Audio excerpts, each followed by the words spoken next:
John Maynard Keynes was a British economist born in 1883, the year Karl Marx died. His work revolved around economic theory and macroeconomic policy. Like Marx, he believed that capitalism was an inherently unstable system. But unlike Marx, Keynes didn't argue for nationalization or any interventionist policies targeting the micro-foundations of supply and demand. His main argument rested on the notion that the economy must be aided by government policy directed at steering the economy towards stability and full employment. Keynes explained that the government should run deficits in times of crisis so as to expand demand and restore confidence in the economy. His reasoning?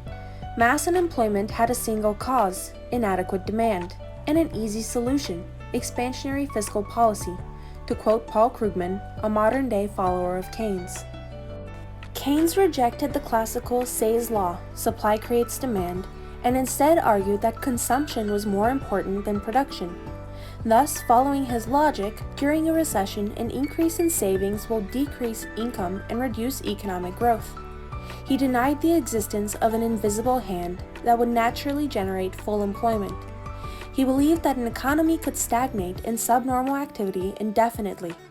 Market forces could do little to push it back on track. In order to offset people's incentive to save, Keynes advocated that the government needs to expand aggregate demand by increasing government spending and credit and thereby restore full employment.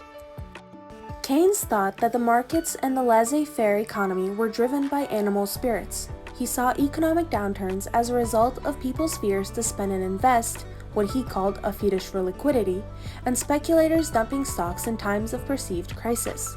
If people choose to save their money in fear of a rainy day, then that money won't be invested and a boom will quickly change into a bust. To counter these irrational animal spirits, Keynes developed an aggregate demand model of the economy. The Keynesian revolution has been with us ever since. It created an economy that could be manipulated by government officials whenever a recession or crisis arose. Fiscal policy could be used to expand or contract aggregate demand and thus temper the boom and bust cycle found in the capitalist system without removing capitalism.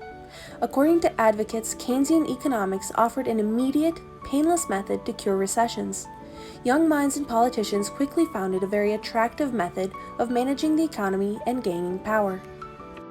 The problem with Keynes' way of thinking is that it opened the door for expansionary interventionist policy, big government, inflation, and runaway deficit spending. Give an inch and they'll take a mile. His theories provided incentives to consume excessively, underinvest, and overtax, while saddling the next generation with excessive debt and unfunded liabilities. Keynes may have saved capitalism from adopting all-out Marxist socialism, but his model undermined traditional laissez-faire capitalism and led to underinvestment on a massive scale and slow growth economies.